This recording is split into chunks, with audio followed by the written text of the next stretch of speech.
සාදුකාරයක් දෙන්න. නමෝ තස්ස භගවතෝ අරහතෝ සම්මා සම්බුද්දස්ස. නමෝ තස්ස භගවතෝ අරහතෝ සම්මා සම්බුද්දස්ස. නමෝ තස්ස භගවතෝ අරහතෝ සම්මා සම්බුද්දස්ස.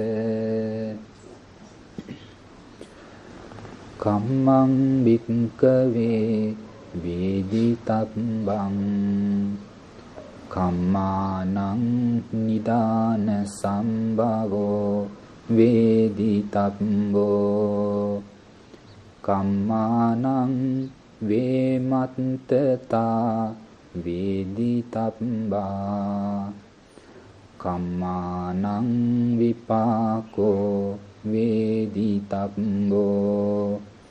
කම්ම නිරෝධෝ වේදිතබ්බෝ කම්ම නිරෝධගාමිනී පටිපදාය වේදිතබ්බාති.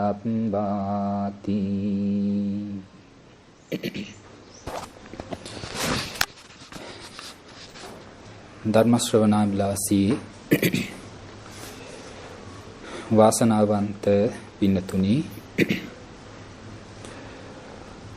අද මේ උතුම් දවස තුලත් මේ පින්වත් ඇත්තන් තමන්ගේ මේ නිවස තුල මේ හැමදිනාම ඒකරාශී වෙලා ඒ සූදානම් වෙන්නේ බුදුරජාණන් වහන්සේ මේ ලෝකයට පහළ වෙලා දේශනා කරන්නට යෙදුණු ඒ උත්තරීතර ශ්‍රී සද්ධර්මය ශ්‍රවණය කර ගැනීම සඳහායි.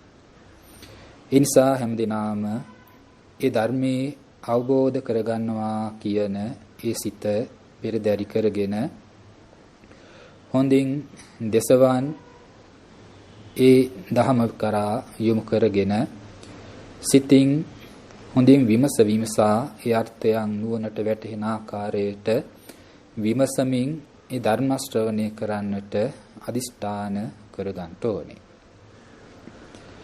බුදුරජාණන් වහන්සේගේ ඒ උත්තරීතර ධර්මය කියලා කියන්නේ පින්නතුනි, මේ දෙව් මිනිස් සහිත මුළු ලෝකයා හට සැනසීම සඳහාමම දේශනා කොට ඇති උත්තරීතර ඒ ධර්ම රත්නයයි. ඒ තථාගත ධර්මයේ තරම් ශ්‍රේෂ්ඨත්වයට පත්වෙන උත්තරීතරත්වයට පත්වෙන දෙයක් මේ ලෝකේ තවත් ඇත්තේ නැහැ. මේ අනවරාග සංසාර ගමනක් තුල සැරිසරසර ගමන් කරන මේ සත්වයෝ ඉපදෙමින් මැරෙමින් ජරාවට පත් වෙමින් අනේක විද ලෙඩ රෝගයන් වලට පත් වෙමින් නොයෙක් ආකාරයේ දුක් වලට ගෝචර වෙමින් තමයි මේ සංසාරේ පුරාවටම ගමන් කරමින් සිටින්නේ. ඊබඳු විවිධාකාර දුක් වලින් යුක්ත වෙලා මේ සසර ගමන් කරන මේ සත්වයාට මේ දුක් වලින් නිදහස් වෙන මාවතක් තිබෙනවා නම් ඒ තථාගතයන් වහන්සේ දේශනා කළ ඒ උත්තරීතර ධර්මයේ තුලම පමණයි. ඒ ධර්මයේ විතරමයි. මේ සසරට වැටුණු සත්වයින් නිරන්තරයෙන්ම මේ සසර තුල සොයන්නේ වෙන දෙයක් නොවේ, සැපය, සතුට, ප්‍රීතිය, සොම්නස ඇතැතිව ලබන සංසාරගත ජීවිතයන් පවත්වා ගැනීම සඳහායි. නමුත් අපි අපේ ජීවිතවල ඇතිතතු විමසා බැලුවොත් සසරෙහි ස්වභාවය පිළිබඳව නුවණින් විමසා බැලුවොත් අපිට වැටහෙනවා, අපිට අවබෝධ වෙනවා, තේරුම් යනවා මේ සසර නම් කොතනකවත් කොයිම දෙයකින්වත් කිසිම ආකාරයකින්වත් සැපයක් සතුටක් ප්‍රීතියක් සුවයක් ඇතතිව වාසය කරන්නට පුළුවන් වූ තැනක් නෙමෙයි කියන බව. අපි අද වරදවාගෙන අපි මේ සසර සැපයක් තිබෙනවා කියලා අපි සෙව්වත් විමසුවත් යම් පමණකින් වින්දත් අප තුල තිබෙන්නා වූ මෝහය නිසාම ඒ අවිද්‍යාව නිසාමම තමයි අපිට දුක්ඛ ස්වභාවයටම වැටෙන දුකක්ම වූ වැරදි ආකාරයෙන් අපි ඒ සැපක් කොට දකින්නේදී සැපක් ලෙස දැකලා ඒ දේ සොයමින් අපි මේ සසර රැඳී වාසය කරන්නේ. බුදුරජාණන් වහන්සේගේ ධර්මය පවතින්නේ සංසාර පැවැත්ම කර ගැනීම සඳහා එහෙම නොවේ. සසර දිගින් දිගට යෑම සඳහා නොවේ ඒ තථාගත ධර්මයේ පවතින්නේ. දිගෙන් දිගට යන මේ සංසාර ගමන නතර කරවීම සඳහාමයි බුදුරජාණන් වහන්සේගේ මේ උත්තරීතර ධර්මය පවතින්නේ. අපිට සසරකින් එතර වෙන්න නම් සසරකින් මිදෙන්නට නම් අපිට ඇතිවෙන්න ඕන අපේ ජීවිත තුළ කුමක්ද? නිබ්බිදාව කියන කාරණාව. නිබ්බිදාව කියලා කියන්නේ මොකන්ද? කලකිරෙනවා කියන්නේ නේද? කලකිරීම කියන කාරණාව. කලකිරීමක් ඇති නොවෙන තාක් අපිට සසරකින් මිදෙනවා කියන කාරණාව සිද්ධ කරන්න පුළුවන් දෙයක් එහෙම නෙවෙයි. ඒ නිසා බුදුරජාණන් වහන්සේ දේශනා කොට වදාළ ඒ හැම දහම් පදයකම තිබෙන්නෙම අපිට මේ සසරෙන් කලකිරීම ඇති කරවලා සසරේ ඇති තතු අවබෝධ කරවලා දීලා සසරකින් එතර වෙන ප්‍රතිපදාවක් මාර්ගයක් තමයි වැඩපිළිවෙලක් තමයි ඒ ධහම තුල සඳහන් වෙලා තිබෙන්නේ. ඒ නිසා අපි මේ මොහොතේ අපේ මේ පින්නතුන්ට බලාපොරොත්තු වෙන්නේ අන්නේ සසර කලකිරීම සඳහා හේතු වන උතුම් දහමින් බිඳක් ශ්‍රවණය කරලා අපි ඒ දහමෙන් කලකිරීම ඇති කරගෙන මේ සසරින් එතර වෙන මාවතක් මතු කර ගැනීම සඳහායි. බුදුරජාණන් වහන්සේ සසරට කලකිරීම සඳහා විවිධාකාර දහම් න්‍යාය විවිධාකාර දහම් ක්‍රමවේදයන් අපිට දේශනා කොට වදාරලා තිබෙනවා. ඒ ස්වාසු දහසක් වූ ධර්මස්කන්ධයන් අතරින් අපට අංගුත්තර නිකායේ එක සූත්‍රයක් හම්බ වෙනවා නිබ්බේධික කියන සූත්‍රය. නිබ්බේධික කියලා සූත්‍රයක් හම්බ වෙනවා. ඒ සූත්‍රය තුල තිබෙනවා දහම් පරයයන් 6ක්. ඒ 6 තුලින් එකක් තමයි මම මේ මාතෘකා කරගත්තේ ඒ කර්මය කියන මෙන්න මේ න්‍යාය.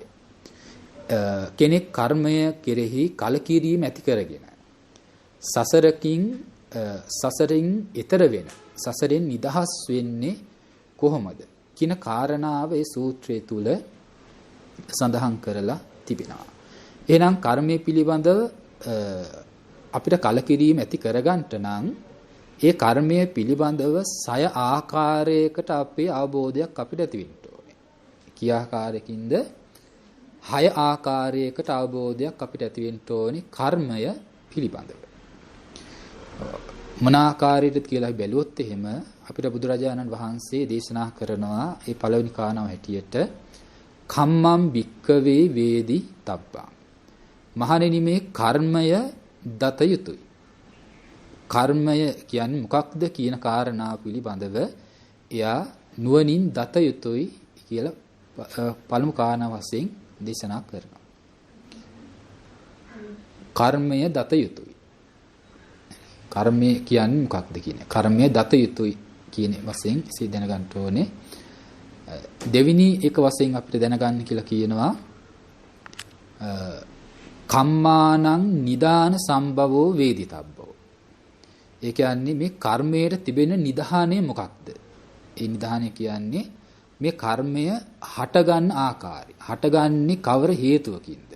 කවර නිධානයක් මුල් වෙලාද මේ කර්මය හටගන්නේ කියලා කර්මයේ නිධානය වශයෙන් දැන ගැනීම කර ගන්න ඕනේ කියන බව දේශනා කරනවා. තුන්වෙනි එක වශයෙන් අපිට දේශනා කරනවා කම්මානං වේමත්තතා වේදිතබ්බා. කර්මයාගේ තිබෙන වෙනස් බව මොකක්ද? කර්මයාගේ ඇති වෙනස් බව මොකක්ද කියලා එයා නුවණින් දත යුතුයි වශයෙන් අපිට දේශනා කරනවා.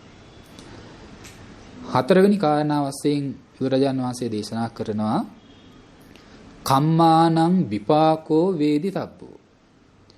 මේ කර්මයාගේ විපාකය කියන්නේ මොකක්ද? කර්මයාගේ විපාකය මොකක්ද කියලා එයා දත යුතුයි. දැනගන්නට ඕනේ. කියලා හතරවෙනි කාරණාවගේ වශයෙන්ද කර්ම දේශනා කරනවා. පස්වෙනි එක හැටියට අපිට දේශනා කරනවා කම්ම නිරෝධෝ වේදිතබ්බෝ. කර්මයාගේ නිරෝධය මොකක්ද?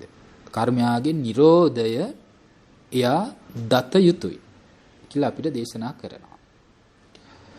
හයවෙනි කාරණා වශයෙන් අපිට බුදුරජාණන් වහන්සේ දේශනා කරනවා කම්මානං කම්ම නිරෝධ ගාමිනී පටිපදා වේදිතබ්බා. කර්මය නිරෝධ කරන මාර්ගය වැඩපිළිවෙල මොකක්ද කියන එක එයා නුවණින් දැනගත යුතුයි කියලා මෙන්න මේ 6 ආකාරයකට යම් කෙනෙක් මේ කර්මය පිළිබඳව දැනගන්නවද නුවණින් මනාකොට දැනගන්නවද අන්න එකල්හි එයාට එය පවතින කුමක් සඳහාද කර්මය කෙරෙහි කලකිරීම පිණිස කර්මය කෙරෙහි කලකිරීම පිණිස ඇති වෙනවා කියන මෙන්න මේ 6 ආකාරයකින් ඇති වෙන දැන ගැනීමත් සමග. එතකොට එහෙනම් අපි බැලුවොත් එහෙම එහි පළවෙනි කාරණාවගේ වශයෙන් කර්මය දත යුතුයි කියනකොට කුමක්ද අපිට බුදුරජාන් වහන්සේ කර්මය හැටියට අපිට දේශනා කළ තිබෙන්නේ? දැන් අපි දන්නවා පින්නතුන් දන්නවා මේ කර්මය කියනකොට ඒක නිතරම හුරු පුරුදු වෙලා තියෙන වචනයක්. කර්මයයි කියනකොට මොකන්ද?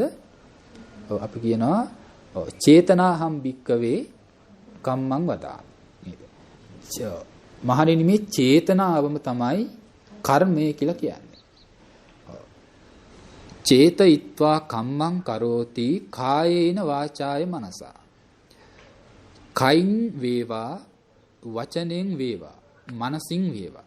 කයින් වචනෙන් මනසින් යමෙක් යම් කර්මයක් කරනවා නම් ඒ කර්මය කරන්න පුළුවන්කමක් තිබෙන්නේ ඒ ක්‍රියාව කරන්න පුළුවන් වෙන්නේ චේතනාවක් ඇති කරගෙනම.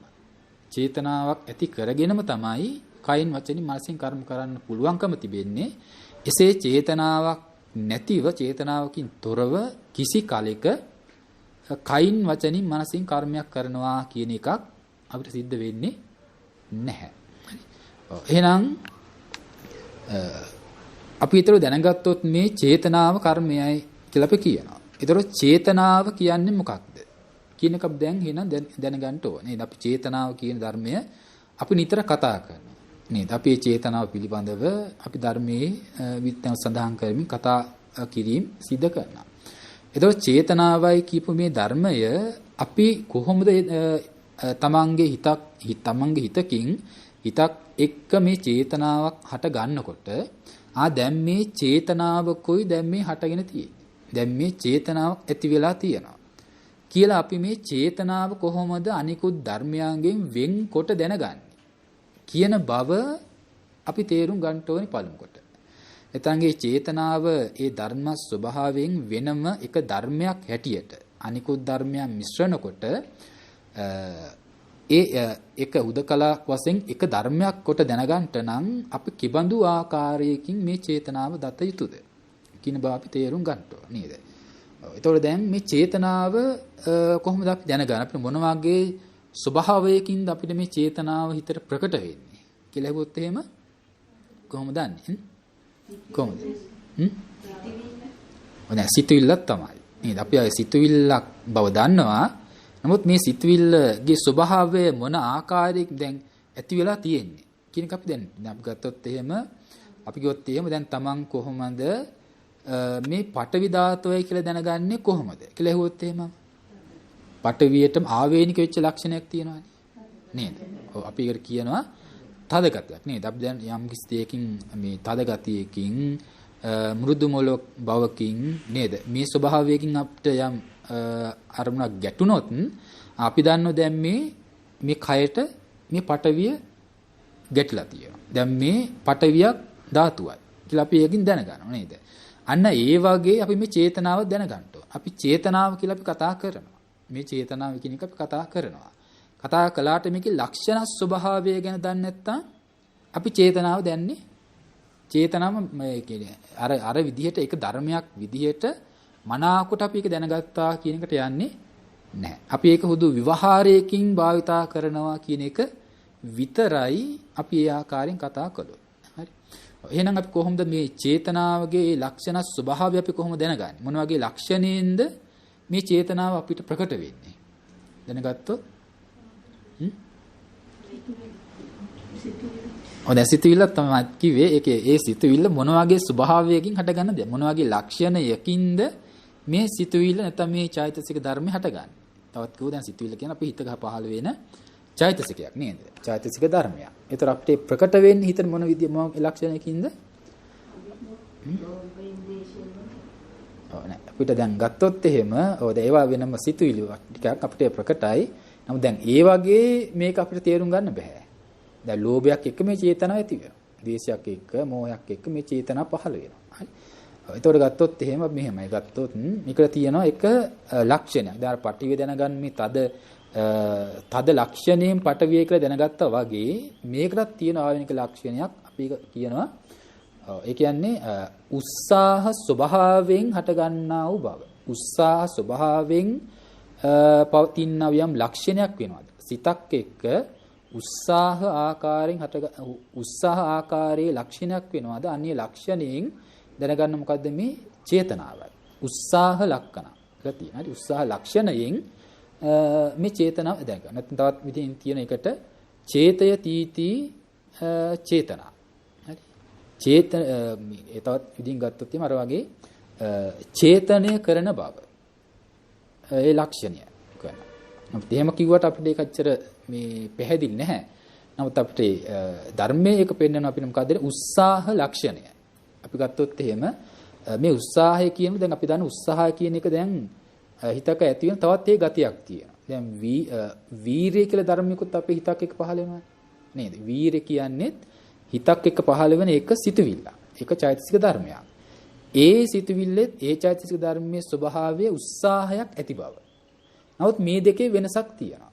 චේතනාවයි කියපු මේ ධර්මයේ ඇති යම් ලක්ෂණයක් වෙනවද උත්සාහ බවක්. ඒ ලක්ෂණයයි වීරිය කියන ධර්මයට තුළ හඳුනා ගන්න තියෙන මේ උත්සාහ ලක්ෂණය ගන්නකොට මේ දෙකේ වෙනසක් තියෙනවා. දැන් වීරිය කියන එකෙන් පෙන්වන්නේ ඒක රුකුල් දෙන බව. හරි කියන්නේ හිතක් එක්ක යම් ක්‍රියාවක් යම් දෙයක් කරනකොට යම් සිතක් පහළ වෙනකොට යම් ක්‍රියාවක යොමුලා තියෙනවා නම් ඒකට පසුබසින්ට නොදී හරි පසුබසින්ට නොදී රුකුල් දෙන ආකාරයකට තමයි අර වීර්ය ආකාරයෙන් පහළ වෙන උත්සාහය කියන එක ඇති වෙන්නේ. නමුත් චේතනාව කියපු එක අපි වෙන්කොට දැනගන්න නම් ඒ උත්සාහය ඒ ආකාරයෙන් දැනගන්නේ නැහැ. ඒක ඇති වෙනව නම් යම් උත්සාහයක් කියනවා නම් ඒක ඇති කරගත් යුතු වන්නේ යම් අපි ගත්තොත් අපි දැන් මුලින් කිව්වා කයින් වචනින් මනසින් යම් ක්‍රියාවක් කරනවා නම් ඒ චේතනාවක් ඇතිවම තමයි කයින් වචනින් මනසින් ඒ ක්‍රියාව කර්මය සිද්ධ කරන්නේ කියලා නේද? ඒ කියන්නේ අපි කයින් යම් කර්මයක් කරනවා නම් ඒ කර්මය කිරීම ඉහිලා ඒ කර්මය කරන කල්හි ඒ කර්මය කිරීම පිණිස ඇතිවෙන්නා වූ උත්සාහ බවක් තියෙනවා. කර්මය කිරීමට ඇතිවෙන්නා උත්සාහය. හරි ඒ කර්මය කිරීමේ සඳහා ඇතිවෙන්නා වූ යම් උත්සාහ කරන බවක් වෙනවා නම් අන්න ඒ ස්වභාවයට කියනවා මේ චේතනාව. ඉන කාරණාව. අපි ගත්තොත් එහෙම අපිට හිතට කැමැත්තක් ඇති වෙනවා රූපයක් බලන්න. රූපයක් දකින්න ඕන කියන කැමැත්තක් හිතට පහළ වෙනවා. රූපයක් දකින්න ඕන කියන කැමැත්තක් ඇති වෙනකොට අන්න දැන් කරන්නේ මොකද්ද? දැන් ඒ සඳහා සිතේ උත්සාහයක් ඇති කරනවා. රූපය දකින ආකාරයකට හිතේ උත්සාහ බවක් ඇති කරනවා. හරි? ඒ උත්සාහ භාවය ඇති වෙනකොට ඒ උත්සාහ බව ඇති වෙනවත් එක්කම තමයි ඒ රූප දැකීම කරන ආකාරයකට අනිකුත් සෙසු ධර්මියොත් සමගම සිතක හට ගැනීම සිද්ධ වෙනවා. දැන් චේතනාවටම රූප දකින්න කියන චේතනාවට රූප දකින්නවා කියන කාරණාවක් කරන්න බැහැනේ නේද? ඔව් එහෙනම් රූපයක් දකිමින් සිතක් පහළ වෙන්න නම් ඒ සඳහා සිතක උත්සාහ බවක් ඇති විය යුතුයි. අන්නේ උත්සාහ ලක්ෂණ ස්වභාවයෙන් හටගෙන තියෙන හිතක ගතියට කියනවා මොකක් කියලාද? චේතනාව කියලා කියනවා. ඒකට කියනවා චේතනාව කියලා. හරි. එහෙම උත්සාහ ආකාරයෙන් චේතනාව පහළ වුණාද සෙසු ධර්ම හටගන්නේ අන්නේ උත්සාහයට අනුකූලවයි. ඒ උත්සාහයට අනුකූලව තමයි සෙසු ධර්ම. ඒ කියන්නේ සිතත් අනිකුත් සිතුවිලි හටගන්නේ අන්න ඒ කියන මේ චේතනාවට අනුරූපව.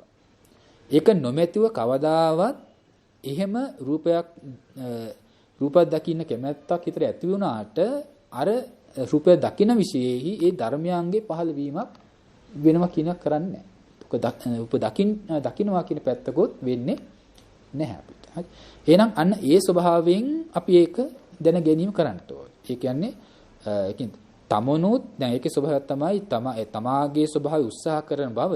ඒ උත්සාහය ඇති වෙනකොට සෙසු ධර්මයන්ද ඒ ක්‍රියාවේ උත්සාහවත් කරමින් තමයි පහළ වෙන්නේ. තමාද උත්සාහ කරමින් තමාගේ උත්සාහ ලක්ෂණයෙන් සෙසු ධර්මියෝත් උත්සාහ කරවමින් තමාගේ පහළ වීම සිද්ධ වෙනවා. අන්න ඒ විතරයි මේ ක්‍රියාව සිද්ධ වෙන්නේ. හරි. එතකොට අපි උදාහරණයක් වශයෙන් ගත්තොත් එහෙම අපි මෙහෙම ගත්තොත් එහෙම දැන් ඇඳුම් මහන කෙනෙක්. ඇඳුම් මහනවල අපි හිතමු යම් පිරිසක් එක්ක එකතු වෙලා ඇඳුම් මහන කෙනෙක් කියන වැඩ අපි හිතමු යම් කමිසයක් මහන නම් මේ කමිස කොටස් වලට බෙදාගෙන තමයි මේ අය ඒ කමිසේ මහන්නේ. නේ. එතකොට එතන ඒ කමිස ඇඳුම් මහන එකේ යම් ප්‍රධාන හිමියා ඉන්නවා. ප්‍රධාන හිමියා ඉන්නවා. ඒ හිමියා තමයි අනිත් අයට පවරන්නේ ඔබ මේ දේ කරන්න. ඔබ මේ දේ කරන්න කියා එක වැඩ පවරන්න. ඒ පවරන්න නම් දැන් ඒ සඳහා ඉන්නේ කමිසේ මැසීම සඳහා දැන් බොත්තම් කාස මැසීම සඳහාම හැකියාව තියෙන වෙන කෙනෙක් ඉන්නවා. එයා කරන්නේ ඒ ටික විතරයි. හරි. එතකොට ඒ කමිසේ කපන තව කෙනෙක් ඉන්නවා. එයා කරන්නේ මොකද්ද? එයාට තියෙන හැකියාව තමයි එයා කරන කෘත්‍ය තමයි ඒ වස්ත්‍රේ කපන එක. එයායි වස්ත්‍රේ කපනවා. අර කරන්නේ බොත්තම් කාස මහන එක. හරි. බොත්තම් කාස මහන එක. ඔෆර්. ඒක ඔෆර්. ඒකට ඒ බොත්තම් කාස් කාගේ ඔක්කොල තියෙන සයිනස් කරලා තියෙන. එතකොට ඒ විදිහට තව කෙනෙක් ඉන්න එයා කරන්නේ මොකද්ද? කොලර් මහනවා. ඒ කමිසේ කොලර් මෙහිමේ කටයුතු තමයි යාර පවරේ. එයාගේ හැකියාව තියෙන ඒ ටී කරන. කෙනෙක් කොලර් මහනවා, අනිත් කෙනා ඒ කමිසේ කපනවා, කෙනෙක් බොත්තම් කාස මහනවා නේද? එතකොට අනිත් කෙනා ඒ කෑලි ටික එකතු කරාම මේ ඒක ක්‍රමානුකූලව අර වගේ මැසීමක් සිද්ධ කරනවා. හරි. මෙන්න මේ විදිහට දැන් කෙනාට කරන්න පුළුවන් කෘත්‍ය ටිකක් ඇති ධර්මතාව ටිකක් තියෙනවා. ඒතර දැන් හිමියා කරන්නේ මේ ආයත ඒටිය පවරන එක නේද? දැන් මේ හිමියා දන්නවා මෙයා කරන්නේ කොලර් මහන එක. මෙයා කරන්නේ බොත්තම් කාස් මහන එක. මෙයා කරන්නේ ඇඳුම් කපන එක. මෙයා කරන්නේ මහන එක. කියලා මේ ටික එයා ඒ ආකාරයට දන්නවා. හරි. එතකොට හිමියා ඒ සඳහා කරන්නේ මොකද්ද? මේ අයව ඒ කටයුත්තේහි උත්සාහ කරනවා. ඒත් උනන්දු කරනවා. උත්සාහ කරන ගා කරන්නේ. එතකොට දැන් හිමියා නැතිව දැන් මේ අය මේ ටික කරන්නේ නැහැ. හිමියෙක් නැතිනම් මේ වගේ ඇඳුම් මහනවා කියන කාරණාවක් කරන්නේ නැහැ. ඇඳුම් මැසීමේ හිමියෙක් ඉන්නවා. ඒකට හිමියා නිසා තමයි මේ වගේ ඒ කොටස් වලට කරලා වැඩ කරන පිරිසක් එයාට එකතු වුනේ. එතකොට හිමියක් ඉන්නවා, හිමියාගේ කොටස්කාරයෝ ටිකක් තියෙනවා. මේ කීප දෙනාගේ එකතුවක් මත තමයි කමිසයක් මහනවා කියන එක නැත්නම් කමිසයක් කියන එක මේ ලෝකේ බිහි වෙන්නේ. නිර්මාණය වීමක් සිද්ධ වෙන්නේ නේද? එහෙනම් මේ හිමියාගේ ස්වභාවය ප්‍රධාන කෙනා තමයි එයා හින්දා තමයි එයාගේ උනන්දුව මත. නැත්නම් එයාගේ එයා උත්සාහවන්ත වෙනවා, උත්සාහ කරන ආසාවල් කෙනාට එක දේවල් පවරනවා. එහෙම කරනකොට මේ කොටස් ටික කාරණා සම්පූර්ණත්වයටපත් වෙනවා. එතකොට එහෙනම් මෙන්න මේ වගේ තමයි දැන් අර හිමියා වගේ තමයි අපි ගත්තොත් එහෙම මොකද්ද මේ හිතක පහළ වෙන්නා වූ චේතන. අපි දැන් කර්මය කියලා කතා කරපු චේතනාව. චේතනාවක් වෙනවාද අර හිමියා වගේ අපි දැනගන්න ඕනේ. එතකොට දැන් යම් කිසි ක්‍රියාවක් යම් කිසි කර්මයක් තනියම මේ චේතනාවටම පමනක් කරන්න බැහැනේ නේද? තනියම ඒ දේ ඒක පමනක් කරන්න බෑ. එතකොට ඒ සඳහා පහළ වෙන්න ඕන චේතනාවත් එක්ක පහළ වෙන්න ඕන තව ධර්ම සමූහයකුත් තියෙනවා නේද? ඒවට අපි කියනවා අර සිත සහ චෛතසික නැත්නම් සංප්‍රයුක්ත ධර්ම කියලා. චේතනාවක් එක්ක පහළ වෙන සංප්‍රයුක්ත ධර්ම තමයි සෙසු සිත සහ අනිකුත් චෛතසික ධර්ම කියලා කියන්නේ. ඒතකොට දැන් එහෙනම් අනිකුත් ධර්මයන්ගේද උපකාරය ඇතිව. හරි අනිකුත් ධර්මයන්ගේද උපකාරය ඇතුව මේ චේතනා ප්‍රධාන කරමින් ඒ යම් මේ කයින් කර්ම රැස් කරනවා, වචනෙන් කර්ම රැස් කරනවා, මනසින් කර්ම රැස් කරනවා. හරි. ඒතර මෙතනදී ප්‍රධාන කෙනා තමයි මොකද්ද? ප්‍රධාන කෙනා තමයි චේතනාව. චේතනාව කරන එකේ ප්‍රධාන තැනත් තමයි චේතනාව. ඒතකොට චේතනාව මුල් වෙලාම චේතනාවගේ උත්සාහය ඇතැතිවම අනිකුත් ධර්මයන්ගේ සහයෝගය ඇතිව යම් ක්‍රියාවක් ප්‍රාණඝාතයක් නම් ප්‍රාණඝාත අකුසලයක් කෙරෙනවා.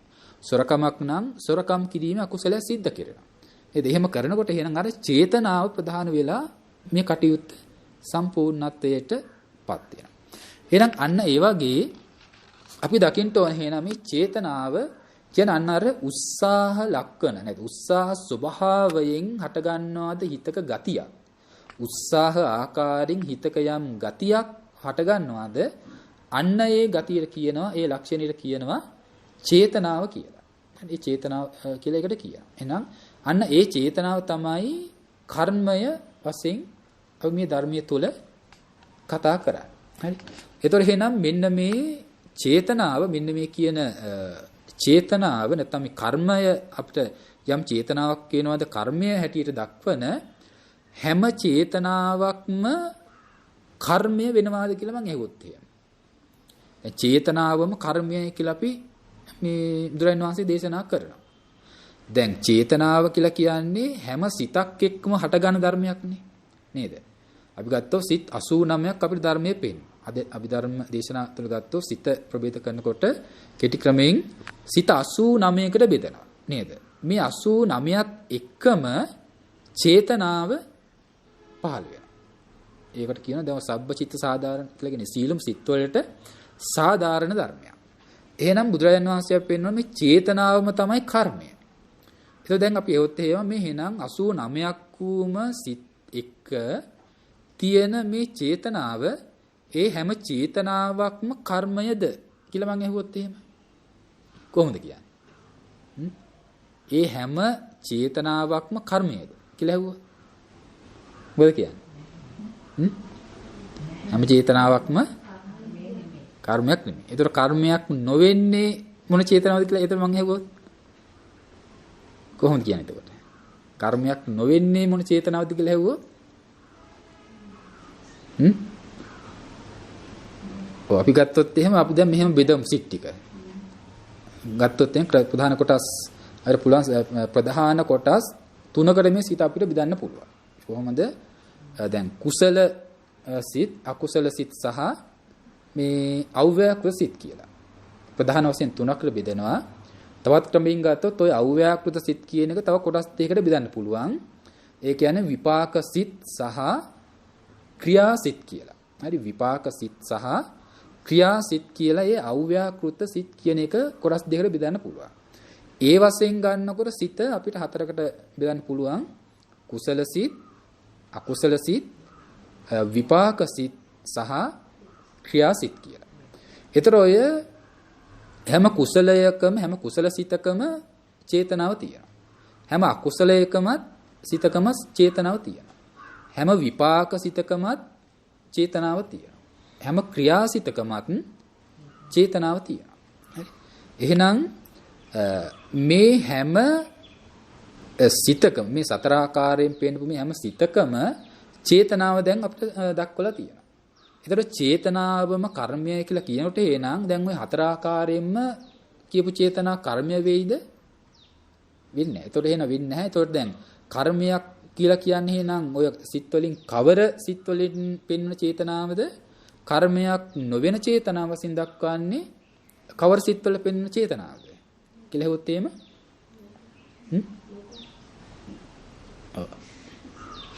අනේ ලෝකෝත්තර සිත් කොහොමද ගත්තොත් ඒකෙත් තියෙන එක කොටසක් කර්මය කියලා කියන ලෝකෝත්තර කොටසක් තියෙනවා. ඔය දැන් අපි ගත්තොත් ලෝකෝත්තර සිත් වැටෙනවා අර පද දෙකට. ඉතින් ගත්තොත් මෙහෙමයි. දැන් ගත්තොත් එහෙම විපාක සිත. දැන් ගත්තොත් අපි ඉස්සෙල්ලා ගත්තොත් කර්ම සිත් ගත්තොත් දැන් කුසල සිත් එක්ක යෙදෙනවද යම් චේතනාවක්. ඒ චේතනාවට කියන ඒවා කුසල චේතනා. එතකොට කුසල චේතනාව ඇතු උන කුසල චේතනාවකට හැකියාවක් තියෙනවා යම් ප්‍රතිඵලයක් ගෙන දෙන්න. නේද? ඒකට කුසල චේතනාවකින් ගෙන දෙන ප්‍රතිඵලය තමයි මොකක්ද? කුසල විපාකය. කුසල චේතනාවකට හැකියාවක් තියෙනවා කුසල සහගත වුණා විපාකයක් ඇති කරන්න. අකුසල චේතනාවට හැකියාවක් තියෙනවා අකුසල චේතනාවට හැකියාවක් තියෙනවා අකුසල විපාකයක් ගෙන දෙන්න. ඒතර විපාකයක් ගෙන දෙන්නට සමර්ථ වුණා වූ යම් චේතනාවක් වෙනවද? විපාකයක් ඇතිකරන්නට විපාකයක් ගෙන දෙන්න සමර්ථ වුණු යම් චේතනාවක් වෙනවද? අන්න ඒ චේතනාව කියන මොකද්ද? කර්ම කියලා. ඒ චේතනාවන්ට කියනවා කර්මය කියලා. ඒතකොට දැන් විපාක සිතක් එක්ක පහළ වෙන චේතනාවක් ගත්තොත් එහෙම විපාක සිතක පහළ වෙන චේතනාවට හැකියාවක් තිබෙනවද විපාකයක් ගෙන දෙන්න? විපාක සිතක තියෙන චේතනාවට විපාක ගෙන දෙන්න හැකියාව නැහැ. හරි? මොකද විපාකයකින් විපාකයක් ගේන්නේ නැහැ. මොකද කර්මයක් නිසා ඇතිවෙච්ච ඵලයක් තමයි විපාකය. ඒ විපාක හිතේ චේතනාව තියෙනවා. ඒක ඒ චේතනාව විපාකයක් ලෙස පහළ වෙච්ච දෙයක්. විපාකයක් හැටියට පහළ වුණු චේතනාවට හැකියාව නැහැ. තවත් විපාකයක් ගෙන දෙන්න. හරි. එතකොට එහෙනම් ඒ විපාක චේතනාවගෙන් විපාකයක් ගෙන දෙන්නේ නැති හින්දා ඒවට කියනවා ඒකට කියනවා අව්‍යකෘතයි. විපාක බවක් ගෙන දෙන්නේ නැහැ. ඒතකොට දැන් ඒ හින්දා ඒ චේතනාවට කර්මය කියන්නේ විපාක සිතක තියෙන චේතනාවට කර්ම චේතනාව කියලා කියන්නේ නැහැ. හරි. චේතනාව කර්ම වූ කර්මයයි කියන ගණයට යන චේතනාවක් වුණා නම් ඒ කියන්නේ ඒක කුසල චේතනාව නැත්නම් අකුසල චේතනාව. විපාක චේතනාවගෙන් විපාකයක් ගෙන දෙන්නේ නැති හින්දා ඒකට මේ කර්මයයි කියලා කියනා වූ චේතනාවක වශයෙන් කතා කරන්නේ නැහැ. හරි. ඒක චේතනා භාවයෙන්ම නැති වෙලා යන මිසක් ඒකේ ප්‍රතිඵලයක් ගෙන දෙන්නේ නැහැ. ඊට පස්සේ ක්‍රියාසිතක් ගත්තොත් ක්‍රියාසිත ගන්නොත් ක්‍රියාසිත වල චේතනා පහළ වෙනවා. ඒවට කියනවා ක්‍රියා චේතනා කියලා. හරි. ඒතර ක්‍රියාසිතක පහළ වෙන චේතනාවට හැකියාවක් තියනවද විපාකයක් ගෙන දෙන්න? තව යමක් ගෙන දීම හැකියාවක් තියනවද? එහෙම හැකියාවක් නැහැ. හරි. එහෙනම් ක්‍රියාසිතක පහළ වෙන චේතනාව ක්‍රියා චේතනාවයි ඒ චේතනාවෙන් විපාක ගෙන දීම හැකියාවක් නැති නිසා. හරි. එබඳු චේතනාවට කර්මය කියන්නේ නැහැ. එහෙනම් කර්ම මේ ක්‍රියාසිතක ඇති චේතනාව විපාකයක් ගෙන දෙන්න හැකියාවක් නැති හින්දා ඒ හින්දාත් ඒකට කියනවා අව්‍යකෘත චේතන. එතන විපාක චේතනාවත් අව්‍යකෘතයි ක්‍රියාසිතක ඇති චේතනාවත් අව්‍යකෘතයි. මොකද එහෙනම් අව්‍යකෘත කිව්වේ කුමක් හින්දාද? ඒ තමාගෙන් තව විපාකයක් ගෙන දෙන්නේ නැහැ. විපාක ගෙන දීමේ හැකියාවක් නැති. විපාකයෙන්ම අවසන් වෙනවා. හරි. ක්‍රියා චේතනාව ක්‍රියාභාවයෙන්ම නැති වෙලා යනවා. අහෝසි වෙලා යනවා. ඒ හින්දා ඒව කර්මයට යන්නේ නැහැ. එහෙනම් කර්මයක් කියලා කියන්නේ විපාක ගෙන දීමේ හැකියාව තිබෙන්නා වූ චේතනාවට තමයි කර්මය කියන්නේ. එහෙනම් විපාක ගෙන දීමේ හැකියාවත් ආ වූ චේතනාව වශයෙන් ගත යුතු වෙන්නේ මොකද? එහෙනම් කුසල චේතනා සහ අකුසල චේතනා. එහෙනම් චේතනාවම මම කර්මයයි කියලා කියනකොට එහෙනම් ගත යුත්තේ අපි දැනගත යුත්තේ ඔන්න ඔය ධර්මතා දෙක වශයෙන් අපි විශේෂයෙන් දැන ගැනීම කරන්න ඕනේ. හරි. එතකොට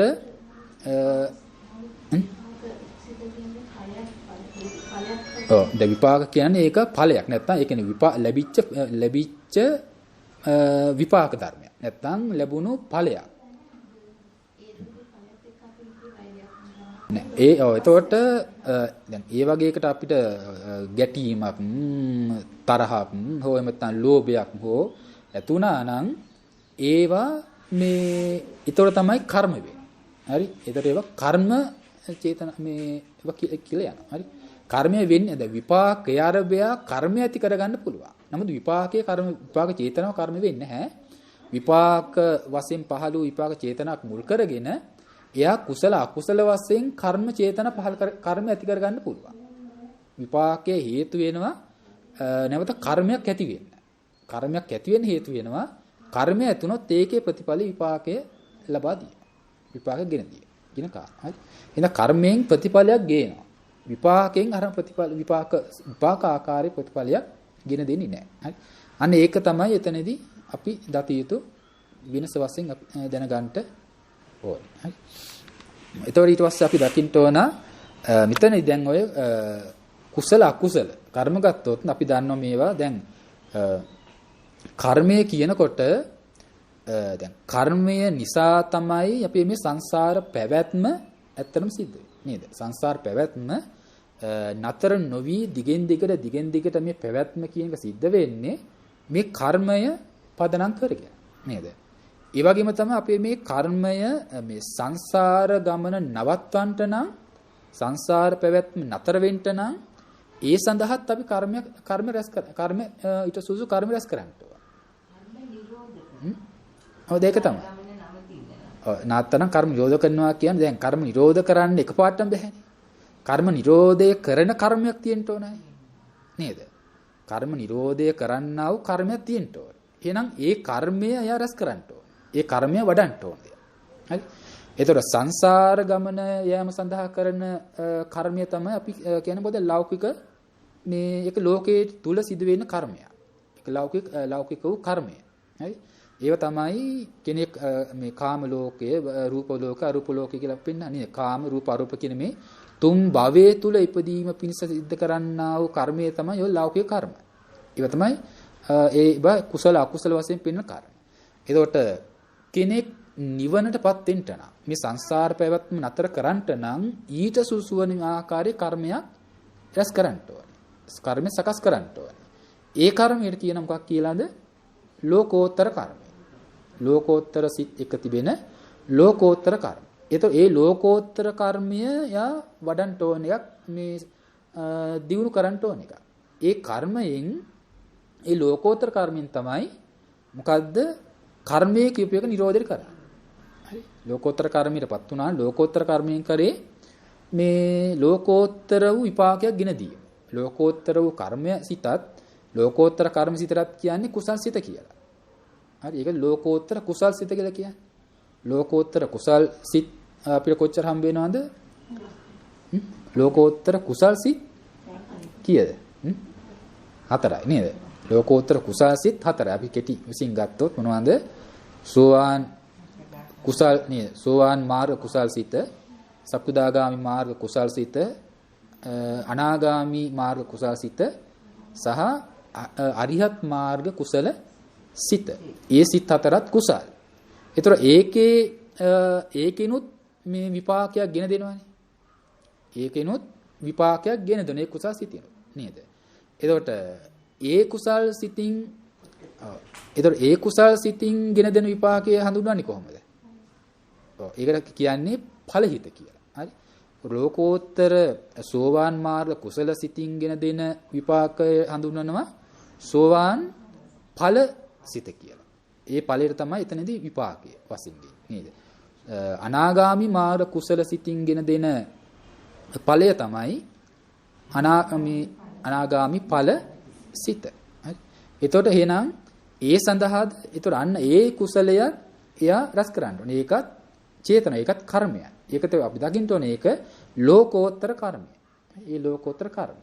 එතනින් මෙහානි සියල්ලම අනිත්කුත් මේ එතනින් මෙහා ඒ කියන්නේ කාම රූප අරූප කියන තුන් භවයට ඇතුළත් වෙච්ච ඊටානුගාමීව යන චේතනාවන් සියල්ලම ඒ කර්මයක් වශයෙන් දක්වන චේතනාවන් ඒක කුසල චේතනා එහෙම නැත්නම් අකුසල චේතනා. ඒවා භවගාමී කර්ම. භවගාමී කර්ම වශයෙන් අපි ඒවා හඳුනා ගන්න ඕනේ. හරි අරක නිර්වාණගාමී කර්මයක් වශයෙන් නිර්වාණගාමී කුසල කර්මයක් වශයෙන් ඒක අපි හඳුනා ගැනීම කරන්න ඕනේ. හරි. ඒතර ඔන්න විදිහට අපි මේ චේතනාවම කර්මයයි කියනකොට ඒ ආකාරයෙන් අපි ඒක ඒ විදිහට දැන ගැනීම සිද්ධ කරගන්න ඕනේ. හරි. ඒතර මෙන්න මේ කියන එහෙනම් අපි දන්නවා එහෙනම් මේ අපි දැන් මේ කර්මය එහෙනම් අපිට මේ කර්ම රැස් කිරීමේ සසර යන්නත් පුළුවන් නේද?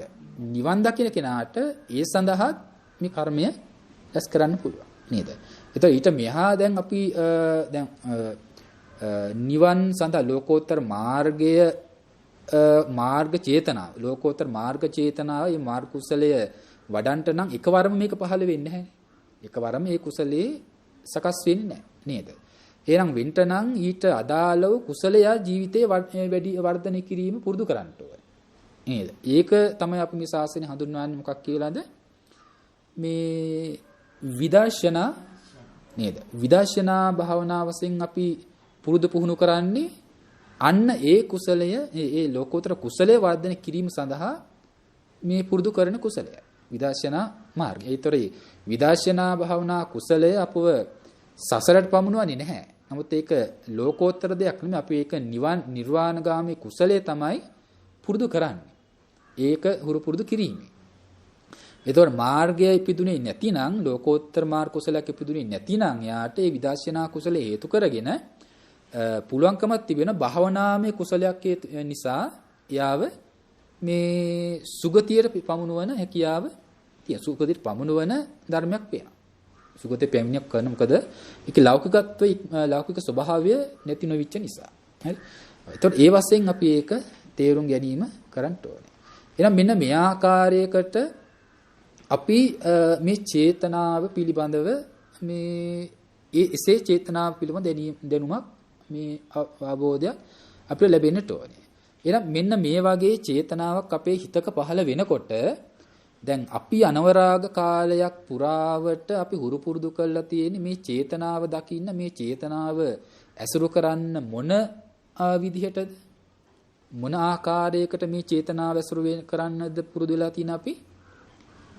ඒ කියන්නේ සත්ත්ව සංඥාවෙන් ඇසුරු කරන්නේ නේද? චේතනාවක් නැත්තම් යම් කර්මයක් යම් ක්‍රියාවක් කිරීම සඳහා යම් චේතනාවක් උපන්නද ඒ උපන්න චේතනාව දකින්නේ පුද්ගලෙක් හැටියට සත්වෙක් හැටියට නේද? කෙනෙක් හැටියට මම කියන හැඟීමකින් උපදින අදහසක් වෙලා අපිට මෙන්න මේ පහළ වෙච්ච චේතනාව. හරි? ඒතකොට යම් උත්සාහ කරන ගතියක් අපි ගත්තොත් එහෙම කෙනෙක්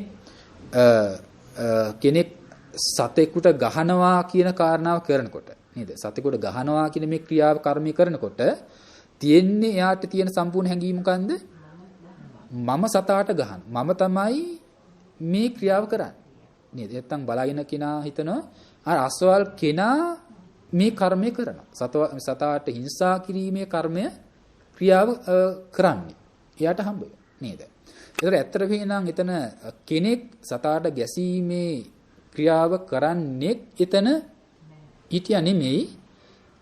ඒ චේතනාව කිව්වේ සිතුවිල්ල චෛතසික ධර්මය. එහෙම නැත්නම් අරූපී වූ මේ නාම ධර්මයක් හැටියට නේද? සත්පුද්ගල නොවුණු හුදු සිතුවිලි මාත්‍රයක් වශයෙන් නොදකින කෙනාට ඒ උත්සාහ ලක්ෂණය දැනෙන්නේ සත්වයකුගේ ආකාරයකින්.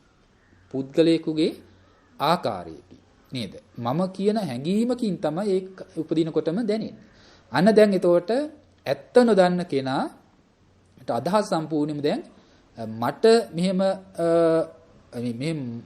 සතාට ගසන්න නැත්නම් හිංසා කරන්න ඕනකම දැන් මට ඇති වුණා. හිංසා කරනවා මම දැන් සතාට හිංසා කිරීම කරනවා කියලා පුද්ගලයෙක් කරන ක්‍රියාවක් කරන්නෙක් තමයි දැන් මෙයාට ඇත්තටම මේ හම්බ වෙලා තියෙන්නේ. චේතනාවෙන් පුද්ගලයෙක් දැන් මෙයාට හම්බ වෙලා නේද? එහෙනම් ඒ පුද්ගලයා ඉඳතා ඒ චේතනාව තුලින් පුද්ගලයෙක් හම්බ වෙන තාක් කාලයක් අපිට සසරේ යනවා මේ චේතනාව අවබෝධ වෙන්නේ නැහැ. චේතනා නිරෝධයක් කරන්න පුළුවන් වෙන්නේ නැහැ. නේද? එහෙනම් අපිට එහෙම වෙනකොට එහෙනම් දැන් ඒ පුද්ගලයෙක් තමයි දැන් එතකොට කයින් කර්ම කරන පුද්ගලයෙක්ව ලෝකේ බිහි වෙනවා නේද? වචනෙන් කර්ම කරන කෙනෙක් ලෝකේ බිහි වෙනවා. මනසින් කර්ම කරන්නෙක්ව ලෝකේ බිහි වෙනවා නේද? එහෙනම් මෙන්න මේ විදිහට යා කයින් වචනින් මනසින් කර්ම රැස් කරනවා. කර්ම රැස් කරලා ඒ කර්මයේ පදනම් කරගෙන එයාට විපාක වශයෙන් ඇති කරන මොකද්ද? ඊට සුදුසු උපතක් නේද? ඊට සුදුසු ආකාරي උප්පත්තියක් ජාතියක් ගෙන දෙනවා. ජාතියක් ගෙන දුන්නාට පස්සේ දැන් ඒකම ඇත්වැල් බැඳගෙන එන අනිත් දුක්ඛ පරම්පරාව. ජරාවටපත් වෙන බව, ලෙඩ වෙන බව, මැරෙන බව, මේ ආදී හැම දුකක්ම දැන් එයාට උරුම වෙන්නට ඒක හේතුවක් වෙනවා. එහෙනම් අන්න ඒ ආකාරයට තමයි මේ සත්ව ආකාරයෙන් දකින්න තාක් සත්ත්වභාවයෙන්ම කටයුතු කළා. එසේ මේ සසර ගමන් කරන තැනැත්තෙක් බවටපත් වෙනවා. එහෙනම් දැන් එයා දත යුතු එහෙනම් එහි මේ අනවරාග කාලයක් පුරාවට සත්‍යයක් කියලා ගත්තත් සත්‍යයක් වශයෙන් දැක්කත් මේ හුදු හිතක් සමග පහළ වෙන හුදු සිතුවිලි මාත්‍රයක් විතරයි. හිතක් සමග ඒ කියන්නේ නාම රූප දෙකක් වශයෙන් ගන්නෑ. නාම ධර්මයක් විතරයි. මොකද චේතනාව විතරක්නේ අපි ගත්තේ නේද? ඒ කියන්නේ නාම රූප මේ සම්පූර්ණ ක්‍රියාව වෙනකොට නාම රූප දෙක වශයෙන් ගන්න ඕනේ. ඒ කියන්නේ අපි දැන් සත්වයාට හිංසා කරනවා කියන කාරණා ගන්නකොට එතන සම්පූර්ණයෙන්ම නාම රූප දෙක වශයෙන් අර ගන්න ඕනේ. නමුත් දැන් මෙතනදී කෙලිම චේතනාව කියපු හුදු නාම ධර්මයක් විතරයි. නැත්තම් හුදු සත්ත්ව පුද්ගල බවක් නොවන හුදු සිතුවිලි ධර්මයක් විතරයි. හුදු අරූපී ධර්මයක් විතරයි. කියලා අන්න ඒ ආකාරයට එයා මේ චේතනාව හඳුනා ගන්න ඕනේ නේද? එහෙනම් දැන් එයා චේතනා මේ යම් කර්මයක් කරන කයින් කර්ම කරන් යම් කර්ම කරන්නෙක් නොවන කයින් කර්ම කිරීමක් පමණක් එයාට හම්බ වෙයි නේද? ඒ චේතනාව වටහාගත් තේරුම්ගත් දැනගත්තු ආબોධ කරගත්තු ඒ තැනැත්තාට වචනෙන් යම් වාක් ක්‍රියාවක් කරයිද ඒක හුදු වාක් ක්‍රියාවක් විතරයි. වාක් ක්‍රියාවක් කරන්නේ ඇත්තේ නෑ නේද? මනෝ ක්‍රියාවක් වුණා නම් ඒක හුදු මනෝ ක්‍රියාවක් විතරමයි කියන කාරණාවට එයාටපත් වෙනවා. හරි. හොඳයි. එහෙනම් ඒ විදිහට අපි කර්මය පිළිබඳ තේරුම් ගැනීම කරගන්න ඕනේ. හොඳයි. ඊට පස්සේ අපි බැලුවොත් එහෙනම් ඒ කර්මයක් දැන් ඒ විදිහට තේරුම් ගත්තා. දැන් මේ ආකාරයට අපි මේ කර්මය දැන ගැනීම කරන්න ඕනේ. කොහොමද? දැන් මේ කර්මය යම් කෙනෙක් කර්මයක් කරනවා නම් එක්කෝ ඒ කියන්නේ කරුණු 6ක් තුල පිහිටාගෙන තමයි මේ කර්ම සිද්ධ කරන්නේ. කර්මයක් කෙනෙක් කරන්නේ.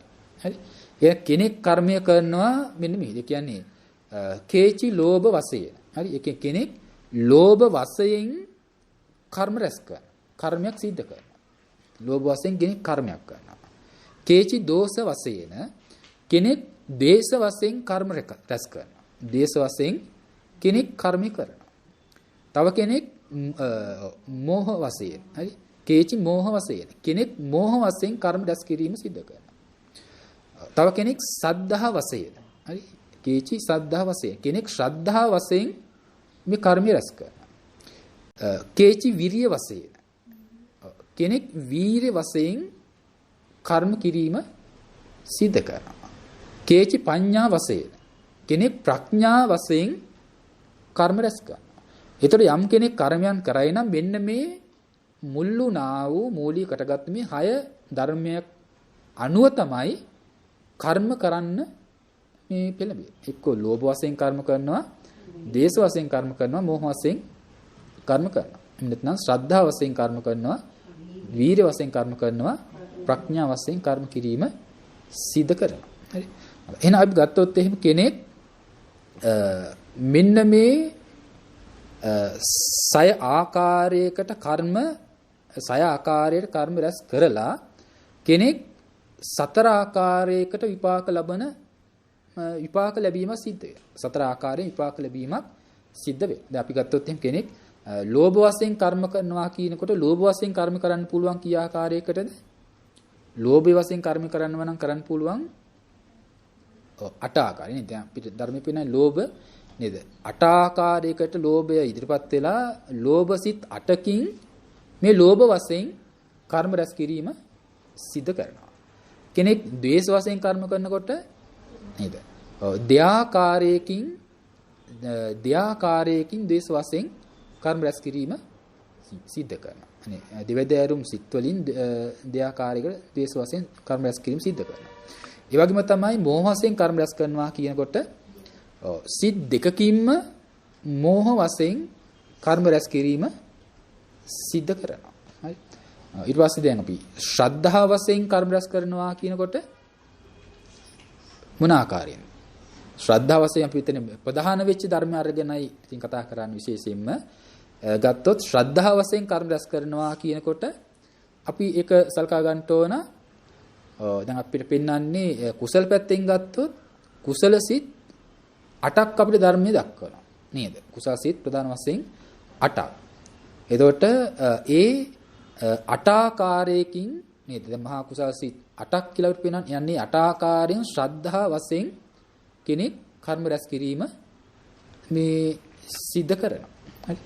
ඒතර ගත්තොත් ඊට පස්සේ අපි දැන් මේ ප්‍රධාන ධර්ම වශයෙන් පමණයි අපි ගත්තේ. දැන් ශ්‍රද්ධාව වශයෙන් කියනකොට ඉතින් අනිකුත් ධර්ම නැතුව එහෙම නෙමෙයි තියෙනවා. අපි ප්‍රධානය එල්ල කරන් විතරයි. ඊට පස්සේ විරිය වශයෙන් කර්ම රැස් කරනවා කියනකොට එතනින් සලකා ගන්න මොන වගේ සීමා පරාසයක්ද? වීර වශයෙන් කිලිම් ගත්තොත් අපි ඒකට කියනවා ඒ කියන්නේ ධ්‍යාන වෙනි මට්ටා. රූපාවචර අරූපාවචර වගේ ධ්‍යාන මට්ටා. ඒව වඩන්ට නම් ඒ බඳු සමාධි භාවනා වඩන්ට නම් ප්‍රධාන වෙනම වීරය. වීරය නැතිව ඒ බඳු ධ්‍යාන ආදී දේ වඩන්න පුළුවන් කමක් නැහැ නේද? ඒ නිසා වීරයෙන්ම ධ්‍යාන ලැබීම වෙන්න ඕනේ. ඒතර එහෙනම් එතනදී ප්‍රධාන කරගන්න ඕනේ ධ්‍යාන සිත්. හරි? ධ්‍යාන සිත් දැන් රූපාවචර ධ්‍යාන සිත් කුසල ධ්‍යාන සිත් 5යි. මේ අරූපාවචර කුසල සිත් 4ක් තියෙන්නේ. නේද? ඔව්. අන්න ඒ රූපාවචර වශයෙන් දක්වන කුසල් සිත් 9 වීරය වශයෙන් මේ කරන්නා වූ මේ කර්ම කුසල කර්ම වශයෙන් මේ අපි දත යුතු වෙනවා. ඊට පස්සේ ප්‍රඥා වශයෙන් ගත්තොත් ප්‍රඥා වශයෙන් ගැනීම ගන්නකොට මොකද්ද? අපි විශේෂයෙන් ගත්තොත් ඒක විදර්ශනාත් ඇතුළත් ප්‍රධාන වශයෙන් ගන්නකොට ඒ විදර්ශනාත් එක්කම මාර්ග කුසලය. අපිට කොච්චර ශ්‍රද්ධාව තිබ්බත් වීරිය තිබුණත් ප්‍රඥාව නැතිනම් මාර්ගයක් වඩන්න පුළුවන්ද? බැහැ. මාර්ගය වැඩිම කරන්නට ප්‍රඥාවම පෙරදැරි වෙනවා නේද? ප්‍රඥාව මුල් වෙලා ප්‍රඥාව පෙරදැරි කරගෙන ඒ විදර්ශනා ඥානය වැඩි වීම. නැත්නම් ලෝකෝත්තර මාර්ග කුසල ඥාන වැඩිම සිද්ධ කරන්න ඕනේ. හරි.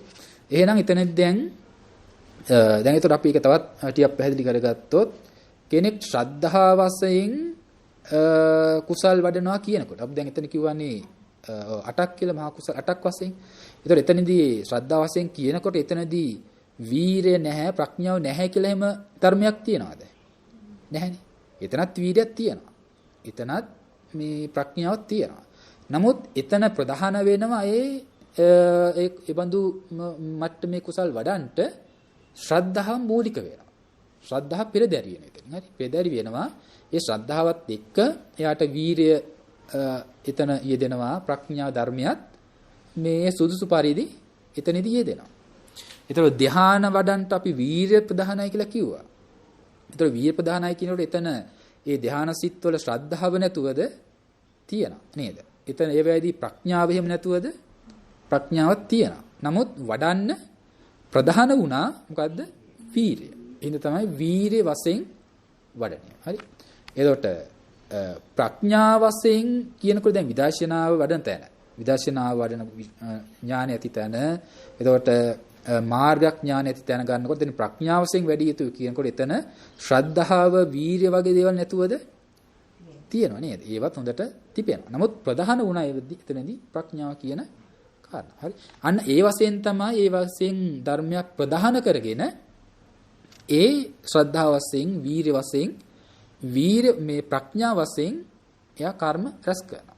එහෙනම් යම්තාක් කෙනෙක් අකුසල් කරනවා නම් කරන්න පෙළඹෙන්නේ අර කියන එක්කෝ ලෝභය ප්‍රධාන කරගෙන එහෙම නැත්නම් ද්වේෂය ප්‍රධාන කරගෙන මෝහය ප්‍රධාන කරගෙන. හරි. ඒතර අන්න ඒ ප්‍රධාන වීම වශයෙන් තමයි ඔය සයාකාරයකින් මේ සත්වයෝ කර්ම රැස් කරනවා කියලා කියන්නේ. හරි. එහෙනම් බැලුවොත් එහෙම දැන් ඊට පස්සේ ඔය සයාකාරයට කර්ම කරන විට ලැබෙන විපාක ගෙන දෙන ආකාරයකට රැස් වෙන කර්මයේ ස්වභාවය මොන ආකාරයේ කර්මයක්ද කියලා අපි තේරුම් ගත්තා. අපි දැන් එතනදී කලින් කාරණාවක් කිව්වා. ඒතකොට මෙහෙම පෙන්වන තවත් සතර ආකාරයක විපාක ගෙන දෙන ආකාරයේ කර්මයක් අපිට පේනවා. ඒ තමයි මොකද්ද? අත්ති වික්කවේ කන්නං කන්හ විපාක. අත්ති වික්කවේ කම්මං කන්හ විපාක. මහණෙනි මේ කලු කර්මයක් තියෙනවා. හරි? කලු කර්මයක් තිබෙනවා කලු විපාක ලබා දෙන. කලු කර්මයක් තියෙනවා කලු විපාක ලබා දෙන. හරි? එතකොට එතනදී කලු විපාක ගෙන දෙන කලු කර්ම කියලා කිව්වෙ මොනවද? අපි දැන් අකුසල් අපි අර 6 ආකාර කර්මය අතරින් 6 ආකාරයෙන් කර්ම පෙන්වන්නේ. ඔතනින් ඔය කලු විපාක ගෙන දෙන කලු කර්ම කියන ගණයට ගන්නකොට එතනින් ඔය 6න් මොකද්ද අපි අරගන්නේ? ලෝභ වශයෙන්, ද්වේෂ වශයෙන්, මෝහ වශයෙන් සිද්ධ වෙන කර්මය තමයි එතනදී කලු කර්ම. ඒ කලු කර්මයෙන් මොකද මේ ලෝභය මුල් වෙලා තමයි එතකොට යාගේ චේතනාව. එතකොට ලෝභ කර්මය. ද්වේෂය මුල් වෙලා තමයි යාගේ කරන චේතනාව. පිළිබඳ ඇති වෙන චේතනාව. එතකොට ඒක ද්වේෂ කර්ම. මෝහය මූලික කරගත්තු චේතනාව මෝහ කර්මයක් වුණා නේද? එතකොට ඊට අනුරූපීව ගෙන දෙන විපාක ඒ ලෝභ දේශ මොහයන්ට අනුරූපීව විපාක ගෙන දෙනවා. හිඳ ඒවා කලු කර්ම තුලින් කලු විපාක තමයි ඇති කරලා දෙන්නේ. ඒ වශයෙන් අපි මේ කර්මය දැන ගැනීම කරන්න ඕන. හරි. ඊට පස්සේ තව කර්මයක් පෙන්වන අපිට මේ විදිහට අත්ති කම්මං සුක්ඛං සුක්ඛ විපාක. හරි. මොකද්ද ඔය? මහණෙනි මේ කර්මයක් තියෙනවා සුදු කර්මයක්. සුදු කර්මයක් තියෙනවා මොන විපාකයක් ගෙන දෙනේද? සුදු විපාක ගෙන දෙන. සුදු විපාක ගෙන දෙන සුදු කර්මයක් තියෙනවා කියනවා. ඔව්. ඒතකොට එතනදී සුදු විපාක ගෙන දෙන සුදු කර්මයක් හැටියට මෙතනදී දක්වන්නේ එතනින් මොකද්ද? කුසල කර්ම. කුසල කර්ම ගත්තොත් අපි එතනින් ගත්තොත් එහෙම ඒ ප්‍රභේදයන් අපි ගන්නකොට අපි එතන ඒ තුනම ගන්න පුළුවන්. නමුත් ඒ ප්‍රධාන ගන්නකොට දක්වන්නේ අදිකන ශ්‍රද්ධාවයි වීරයයි.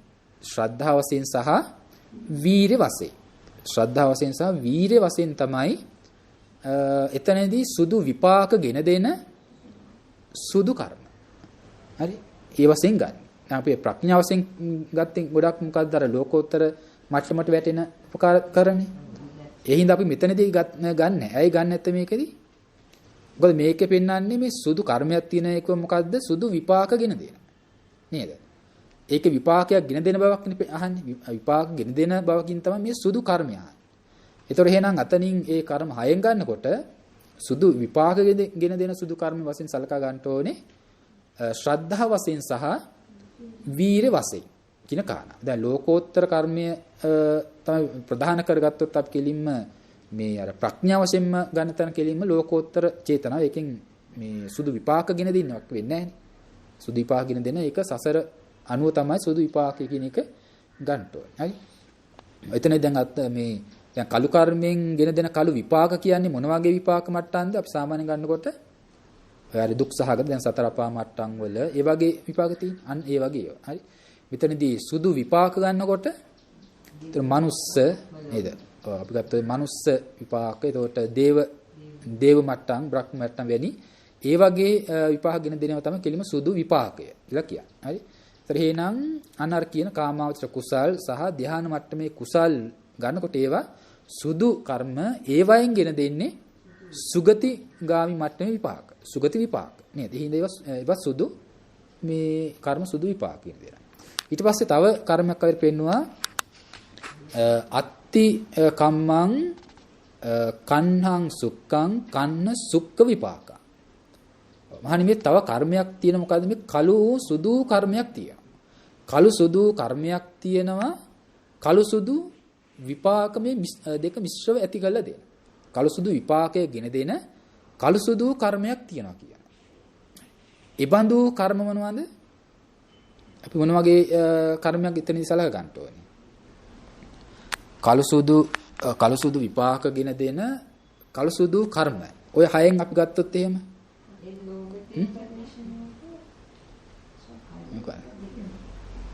එතනදී ලෝභ දේශ මොහයයි එතන කෙලින්ම ශ්‍රද්ධාව. වීර්ය ගන්න නැහැ එතනදී එතනදී වැටෙන්නේ ශ්‍රද්ධාව. හරි. මේ කියන්නේ ලෝභ දේශ මොහයයි ශ්‍රද්ධාව වශයෙන් කියන මේ හතරගේ වශයෙන් සිද්ධ වෙන්නා වූ යම් කර්මයක් තියෙනවා. මොකද ඒ දෙන්නේ කලු අකුසලය සහ කුසලය දෙක මිශ්‍රව තමයි දැන් යාගේ ඒ ක්‍රියාව සිද්ධ වෙලා තියෙන්නේ. ඒ කටයුත්ත සිද්ධ කරලා තියෙන්නේ. ඒතකොට ඒ බඳු කර්මයකින් විපාකයක් ගෙන දෙනවා නම් ඒ දෙක මිශ්‍රව තමයි දැන් යාගේ විපාකය ඇති කළා දෙන්නේ. හරි. ඒතකොට මොන වගේ කර්මයක්ද අපි එතන සලකා මොන වගේ අවස්ථාවක්ද අපි එතන සලකා ගන්න ඕනේ. අකුසල දෙකම මිශ්‍රව ලැබෙන විපාකයක් ගත්තොත් එහෙම අපි දැන් ගත්තොත් එහෙම කෙනෙක් දැන් මනුස්ස ලෝකයේම උපදින කෙනෙක් මේ අන්ධ වෙලා එහෙම නැත්නම් බිහිරි වෙලා කෙනෙක් උපදිනවා මනුස්සයෙක් හැටියට. මේ උප්පත්තියෙම අන්ධයි උප්පත්තියෙම බිහිරි නේද? ඒ වගේ කෙනෙක් වශයෙන් ලැබෙනවා. ඒතකොට දැන් මේ වගේ දෙයක් විදියට ප්‍රසන්දිය ලබන්න උප්පත්තියක් ලබන්න හේතුනේ මොන වගේ කර්මයක් කින්ද? ඒ කියන්නේ අපි ගත්තොත් මේක අවස්ථාවක් ගෙයි. ඔව් දැන් මිනිස්සෙක් වෙන්නේ මොන කර්මයෙන්ද? මිනිස්සෙක් වෙන්නේ සුදු කර්මයකින්. නැත්නම් කුසල කර්මයෙන්. උපදිනකොටම අඳබොළු බීරිභාවයේ කියන එක තීරණය වුණේ කුමක්ින්දද? අකුසලයේ. නේද? නැත්නම් කළු කර්මයකින්. ඒක දැන් උපදිනකොටම දැන් මේ දෙක මේ විපාක දෙක මිශ්‍රයිනේ. නේද?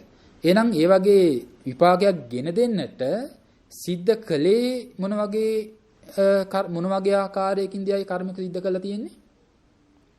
කර්මයක් කරනකොට අපි ගත්ත එක අවස්ථාවක් ගත්තොත් මොන වගේ අවස්ථාවක්ද? අපි ගත්තොත් මේ කුසල කර්මයක් ගත්තොත්. හරි? ඒකෙන් අපි කියමු කෙනෙක් දානයක් දෙනවා. දානයක් දීලත් ඒ විපාක ලබන්න පුළුවන්. කොහොමද? කෙනෙක් ඒ කියන්නේ නුවණ යෙදිලා නැහැ. නුවණ යෙදිලා නැහැ, අවබෝධයක් නැහැ. හරි? අවබෝධයක් ඇත්තේ නැහැ. එතකොට එයා මේ එතනදී දානයක් මේ දන් දීමක් කරනවා.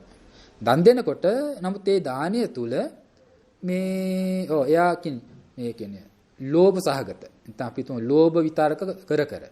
ලෝභ ඒ අතර ලෝභ විතරක කරත් ඒ දන් දීම එයා සිද්ධ කරනවා. නැත්නම් කෙනෙක් සමග අමනාප සහගතව සිතුවිලි හිත නේද? අසවල් කෙනා කරපු දෙයක් ගැන අසවල් කෙනා කියපු දෙයක් ගැන නැත්නම් එතන දන් දෙනකොට අසවල් කෙනා බලාපංකො මෙහෙමනේ මේ කෙනා දන් දෙන්නේ මෙහෙමනේ මේ කෙනා ඉන්නේ කියලා අපේ සමහර ඇත්තෝ ඉන්නව නේද? කෙනාගේ අර අඩුපාඩුව දැක මේ දන් දීම කරනවා. කෙනෙක් දන් දෙනකොට එයාගේ තියෙන අඩුපාඩුව ගැන දැන තමනුත් ඒ ක්‍රියාව සම්බන්ධ වෙලා ඒ දානි දීම සිද්ධ කරනවා. දැන් එතකොට එතනදී තමන් කේක මේ ඒක වෙනකොට ඒක ද්වේෂය මිශ්‍ර වෙලා. ද්වේෂය මිශ්‍ර වෙලා ඒ වගේ යම් අකුසල සහගත සිතුවිලි මිශ්‍ර වෙලා තමයි වරින් අර වගේ කුසල් සිත් එයාගේ අතරද ඇති වෙන්නේ. එහෙනම් කුසලිනුත් මිශ්‍ර වෙලා අකුසලේනොත් මිශ්‍ර වෙලා නේද? ඒතර මෙන්න මේ විදිහට කෙනෙක් දන් දීම සිද්ධ කරනවා. ඒතකොට දැන් ඒක ඊබඳු අවස්ථාවක් කෙනෙකුට මරණාසන්නයේ සිහි වුණොත් ඊබඳු ආකාරයෙන් දන් දීපු අවස්ථාවක් සිහි වෙනකොට ලැබෙන්නේ අන්න අර වගේ අහේතුක සහගත විපාකය. අපි ඒක කියන අහේතුක ප්‍රතිසන්දි කියන්නේ නේද? අහේතුක ප්‍රතිසන්දි.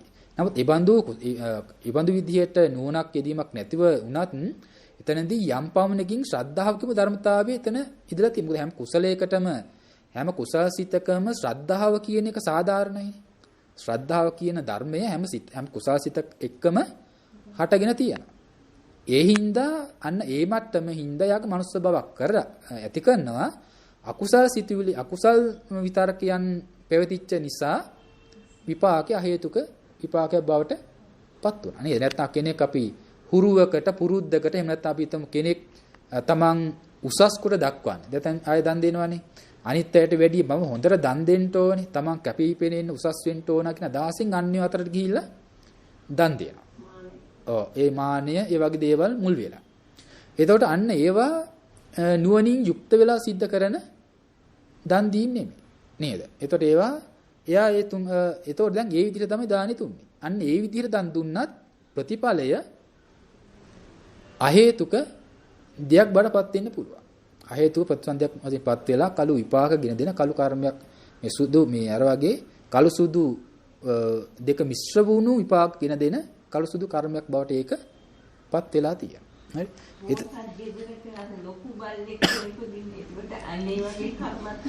ඒක අකුසල්. එතකොට යා ප්‍රතිසන්දියත් මේ දැන් ප්‍රතිසන්දියත් අකුසලයක්. එතකොට ලැබිලා තියෙන මේ දැන් උපන්නට පස්සේනේ දැන් අර සැපට මේ ආහාර පානයව ඉන්න හිටින් තැන ලැබෙන්නේ. ඒ කුසල් විපාක හැටියට. නමුත් ඒක දැන් මේ අවස්ථාව කෙලින්ම අර මේ මිශ්‍ර විපාකය කියලා කියන්නේ නැහැ. ඒ කියන්නේ උපදින අවස්ථාව වශයෙන් ගන්නකොට මේ අකුසල සුතින් දානෙ දීම එහෙම නෙවෙයිද? නෑ නෑ එතනදී ඒ වගේ අවස්ථා ඒතර අර මේ කියන්නේ. ඒ නියත මිත්‍ය කර්ම කර්මඵල විශ්වාසයක් නැතුනොත් ඒක නියත මිත්‍යා දෘෂ්ටි කියන ගණයක් තුල පිහිටාගෙන සිද්ධ වෙන එකක්. ඒතකොට එයාට එහෙම මේ වගේ සුදු මිශ්‍ර වූ විපාකයක් ගෙන දෙනවා කියන එකත් කියන්න බැරි වෙනවා. නේ නීති මිත්‍යා දෘෂ්ටි ගත්තොත් කෙලින්ම යන්නේ මේ අපා මට්ටමනේ. නේද? දැන් මේ වගේ ගන්නකොට දැන් එහෙම නැහැ. නමුත් අරයාගේ දැන් අර ඉන්නකොට අර ජීවිතේ දන් දීලා තියෙනවා. නේද? ගෙවල් දොරවල් වල ඉන්න පුළුවන් විදියට හොඳට ආහාර පාන ටික ලැබෙන විදියට දන් දීලා තියෙනවා. නමුත් විපාකයෙන් ලැබුණේ සම්පූර්ණ අකුසලයකින්මයි. උප්පත්තියත් අකුසලයක්මයි, එයාගේ ඉඳුරන් ටික ලැබෙන්නත් අකුසලයක්මයි නේද? ඔක්කොම සම්පූර්ණම අහේතුකමයි. ප්‍රතිසන්දියයි උප්පත්ති ඔක්කොම අහේතුකම තමයි මේ දුගතියම වශයෙන්ම තමයි වෙන්නේ. ඒතකොට එතනදී ඒ ප්‍රතිසන්දිය මේ දෙක මිශ්‍ර වෙලා ලැබිච්ච එකක් නෙමෙයි. කෙලින්ම අකුසල විපාකමයි. කියන කළු කර්මෙන් කළු විපාකයක් ගෙන දුන්නා. ඒතකොට ජීවත් වෙලා ඉන්න කාලේ ප්‍රවෘත්ති විපාක වශයෙන් ජීවත් වෙලා ඉන්න කාලයේදී එයා කළා වූ වෙනත් කුසල් කර්මවල විපාක ජීවිතය තුල එයාට ලැබෙනවා. හරි.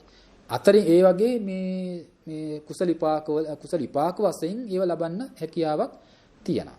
ඒතර ඒ වගේ අතරින් අතර මේ සුදු විපාක එයාට ඇති කරනවා මේ බහුලතරව අකුසල විපාක ජීවිතේ භුක්ති විඳිනවා. හරි. ඒතර එක ක්‍රමයකින් ගත්තොත් මේ තවත් අර අපි එක ක්‍රමයේ ඒ වශයෙන් ගත්ත. ඒ කියන්නේ ප්‍රතිසන්දි වශයෙන් සහ ප්‍රවෘත්ති ජීවත් වෙන අවස්ථාවේ ප්‍රවෘත්ති පාක වශයෙන් කියන මේ අවස්ථා දෙකම අල්ලලා එකට ගත්තොත් අපිට කියන්න පුළුවන් එතකොට කළු සුදු කර්මයෙන් කළු සුදු විපාක කියන දෙන මේ කර්මයක් කියලා ඒ වශයෙන් ගන්න පුළුවන්. ඒ අවස්ථා දෙකම අල්ලලා. හරි. නමුත් අර ප්‍රතිසන්දි අවස්ථාවම පමණක් අහේතු ප්‍රසන්දිය වශයෙන්ම ප්‍රතිසන්දි අවස්ථාව මිල කරලා ගත්තොත් මනුස්ස ලෝකෙ ඉපදින මොහොත ගන්නකොට අර දෙක එකට මිශ්‍ර වෙලාම ලැබෙන මිශ්‍ර වුණු කර්ම විපාකයක් වශයෙන් තමයි එතනින් එය ලැබෙන්නේ. ඒ වශයෙන් තමයි එතනදී අපි දැන ගැනීම කරන්න ඕනේ. හරි. අන්න ඒ විදිහට. එහෙනම් දැන් ඒ කළු කර්මයක් තිබ්බ කළු විපාකගෙන දෙන සුදු කර්මයක් තිබ්බ සුදු විපාකගෙන දෙන කළු සුදු කර්මයක් තිබුණා කළු සුදු විපාකය ඇති කළ දෙන. ඊට පස්සේ තව කර්මයක් පෙන්වනවා අපිට මොකද්ද? අත්ති කම්මං අකන්හං අසුක්ඛං අකන්හ අසුක්ඛ විපාක. මහණෙනි මේ කළුද නොවූ සුදුද නොවූ කර්මයක් තියෙනවා කියනවා. කළුද නොවූ සුදුද නොවූ කර්මයක් තියෙනවා කළු සුදු නොවූ විපාකගෙන දෙන. කළු සුදු විපාක ගෙන දීමක් නැති කළු සුදු නොවූ කර්මයක් තියෙනවා කියලා කිව්වා. එතකොට ඉබඳු කර්මය වශයෙන් අපි දැනගන්න ඕනේ කොහොමද? මොන වගේ කර්මයක්ද? එයින් ගන්නකොට ඒකෙන් කළු කර්මිකුත් නෙමෙයි සුදු කර්මිකුත් නෙමෙයි. නේද? වෙන්නේ මේ. එතකොට ඒකෙන් කළු සුදු විපාක ගෙන දෙන කර්මයක් මේ ගෙන දෙන බවක් කරන්නේත් නැහැ. එතකොට ඒක ගන්න ඕනේ මොන මට්ටමෙන්ද කෙලින්ම? අපි කෙලින්ම ගත්තොත් එහෙම ප්‍රඥා මට්ටම. ඒ කියන්නේ මාර්ග කුසලය. මාර්ග සිතේ තියෙන මාර්ග කුසල් මට්ටමම ගන්න ඕනේ. හරි. එතකොට ඒක කළු සුදු නොවූ කළු සුදු විපාක ගෙන දෙනීමක් නැති කළු සුදු නොවූ කර්මයක් ඒක. හරි. අන්න ඒ විදිහට ඒ කර්ම දකින්න ලෝකෝත්තර මාර්ග කුසලය. හරි. ඒකෙන් ගෙන දෙන්නේ මොකද්ද? භවයේ පවත්තන එක සසර පවත්තන එක නෙමෙයි. භව නිරෝධයක් කරන්නේ. නේද? භව නිරෝධය සඳහා කරන. උප්පත්තියක් ගෙන දීමක් නැති. භවයක් කුරුම කරලා දෙන්නේ නැති නිර්වාණයට පමුණුවන. නැත්නම් නිර්වාණයටම පමුණුවන්නා වූ කර්මයක් තමයි මේ ලෝකෝත්තර කර්මය කියලා කියන්නේ. හරි. ඒ විදිහට තමයි ඒකෙන් විපාකය ලැබීම සිද්ධ කරන්නේ. හරි. අන්න ඒ වශයෙන් අපි ඒක දැන ගැනීම කරන්න ඕනේ. හරි. එහෙනම් ඔන්න ඔය විදිහට තමයි ඒ කර්මය අපි දැන ගැනීම කරන්න ඕනේ. අන්තිම පදයෙන් ගත්තොත් ලෝකෝත්තර චේතනාව ගන්න ඕනේ. ඒ අන්තිම මේ ඔය හතරෙන් අන්තිමට පෙන්නපු එක පළවෙනි තුන ගන්න ඕනේ මේ සම්පූර්ණ ලෞකික. ලෞකික වශයෙන් සිද්ධ වෙන කර්ම මට්ටම. හරි.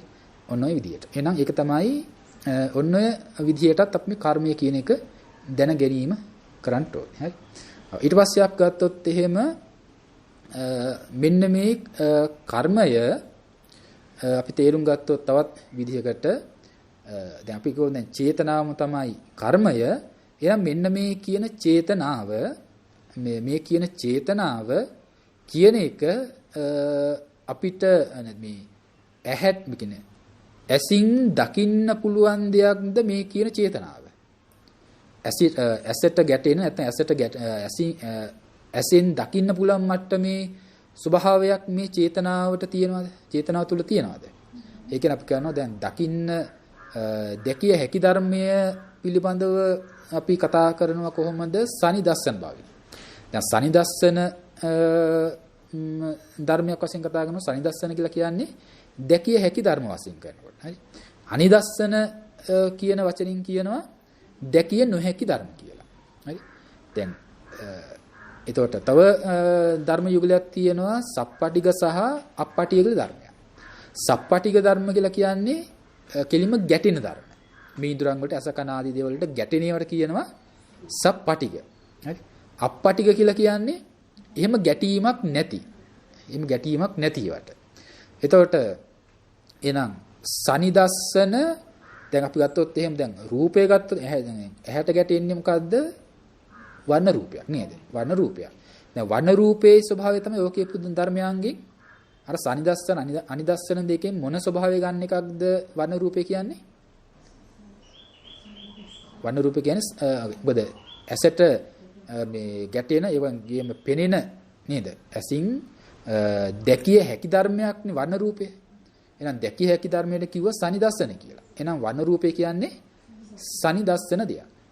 එතකොට ඒ වගේම තමයි ඒ වර්ණ රූපේ සනිදස්සන වූ මේ වර්ණ රූපය කියන එක ඇසට ගැටෙන ධර්මයක්. නේද? එහෙනම් ගැටෙන ධර්මයක්. ඒ ගැටෙන ධර්මයට අපි සඳහන් කළා මොන නමින්ද? අර සප්පටි කප්පටි කියන එකේ සප්පටි. ඒ කියන්නේ ගැටෙන කිලිම. හරි. ඒ ගැටෙන දේ ඒ ඕලාරික වශයෙන් ගැටෙන කියන සප්පටි. එහෙනම් වර්ණ රූපය කියනකොට ඒක මොන ධර්මයක් වෙනවද? ඔය දෙකෙන්ම සනිදස්සන වූ සප්පටික. හරි. සනිදස්සන සප්පටික ධර්මයක් තමයි වර්ණ රූපය.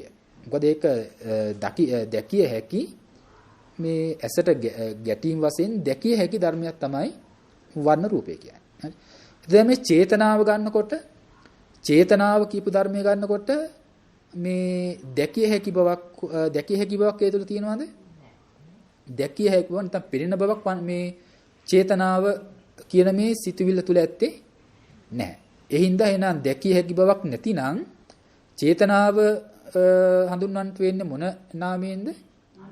අනිදස්සන. හරි. දැකිය නොහැකි ධර්මයක් නිසා ඒකට කියනවා අනිදස්සන කියලා. එතකොට ඒ වගේම චේතනාව කියන එක මේ අස කන ආදී වූ මේ ඉඳුරන් වලට කෙලින්ම අර ගැටෙන බවක් තියෙනවා. දැන් වර්ණ රූපය මේ ඉඳුරන් වලට ගැටෙනවා වගේ චේතනාව කියන එක මේ ඉඳුරන් වලට ගැටෙන බවක් තියනවාද? ගැටෙන බවක් වෙන්නේ නැහැ. හරි. ගැටෙන බවක් නැහැ. ඒක තියෙන්නේ එහෙනම් ගැටෙන බවක් නැති නිසා ඒ ධර්මයට කියනවා කොමක් කියලාද? අප්පටික. හරි. ඒකට කියනවා අප්පටික. නොගැටෙන මේ ඉඳුරන් වල ගැටීමක් වෙන්නේ නැති එකට කියනවා අප්පටික ධර්ම කියලා. හරි. එහෙනම් චේතනාව ගන්නකොට චේතනාව කියන්නේ ඒ කියන්නේ අනිදස්සන අප්පටික ධර්මයක්. අනිදස්සන අප්පටික ධර්මයක්. හරි. දැකිය නොහැකි නොගැටෙන්නා වූ ධර්මයක් තමයි මේ චේතනාව. එහෙනම් එතකොට එසේ දැකිය නොහැකි අනිදස්සන වූ අප්පටික වූ මේ චේතනාව කවර සිතකින් අපි දැනගත යුතුද කියන කරුණ ඊට පස්සේ දැනගන්න ඕන. චක්කු විඥාණයෙන් ඕ චේතනාව දැනගන්න පුළුවන්ද? ඇහුවොත් එහෙම. චක්කු විඥාණයෙන් දැනගන්න පුළුවන්ද එන චේතනාව? බැහැනේ. බැහැ. එතකොට සෝත විඥාණයෙන් මේ චේතනාව දැනගන්න පුළුවන්ද? සෝත විඥාණයෙන් සෝත විඥාණයෙන් දැනගන්නේ මොකද්ද? ශබ්දයෙන් නේද? ඉංග්‍රීසියෙන් හරි. එතකොට ගාන විඥාණයෙන් චේතනාව දැනගන්න පුළුවන්ද? බැහැ. ඒකින් දැනගන්නේ ගන්ධය නේද? ඒතකොට ජීවහා විඥාණයෙන් චේතනාව දැනගන්න පුළුවන්ද? බැහැ. ඒකින් දකින්නේ රසය නේද? කාය විඥාණයෙන් චේතනාව දැනගන්න පුළුවන්ද? ඔව් ස්පර්ශය. ඒතකොට ඒකින් දැනගන්නත් බෑ. එතකොට මනෝ විඥාණයෙන් චේතනාව දැනගන්න පුළුවන්ද? චේතනාව මනෝ විඥාණයෙන් තමයි චේතනාව කියන එක දැනගන්නේ. හරි? එතකොට එහෙනම් දැන් අපි ගොන් දැන් මනෝ විඥාණයෙන් ගන්නකොට දැන් චේතනාව කිව්වේ ඒක දැකිය නොහැකි ගැටීමක් නැතිව කියලානේ.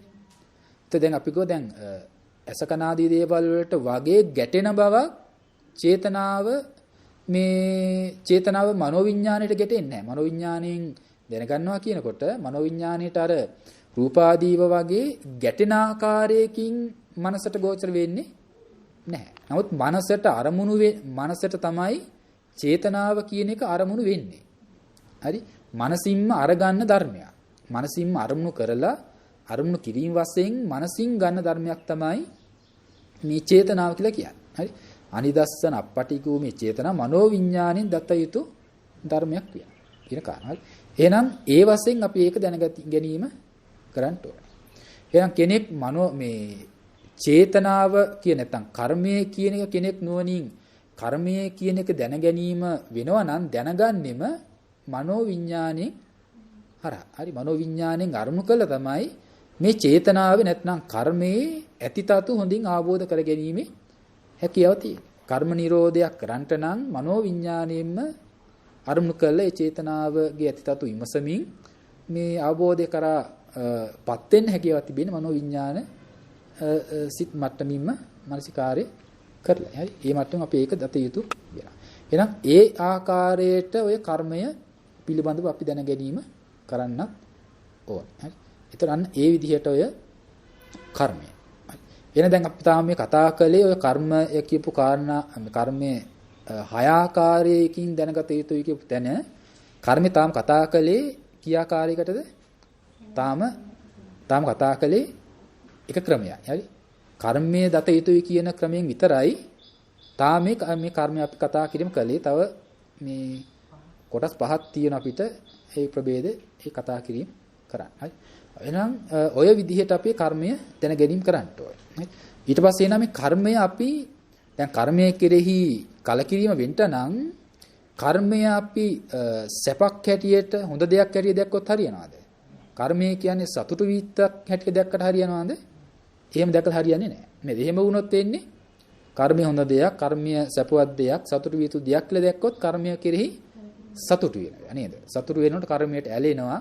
ඇලෙනකොට නැවත නැවත ඒ කර්මයම රැස් කරනවා. කර්ම රැස් කරන කෙනෙක් බවට යපත් වෙනවා. මේ සසරකින් මිදීමක් වෙන්නේ නැහැ යාට. එහෙනම් මේ විදිහට කෙනෙක් දැන් කර්මය මේ සත්ත්ව පුද්ගලයෙක් වශයෙන් අරගෙන නේද? ලෝභ වශයෙන් මේ කර්මය රැස් කළාද? ද්වේෂ වශයෙන් මේ කර්මය රැස් කරනවාද? මෝහ සහගත මේ කර්මය රැස් කරනවාද?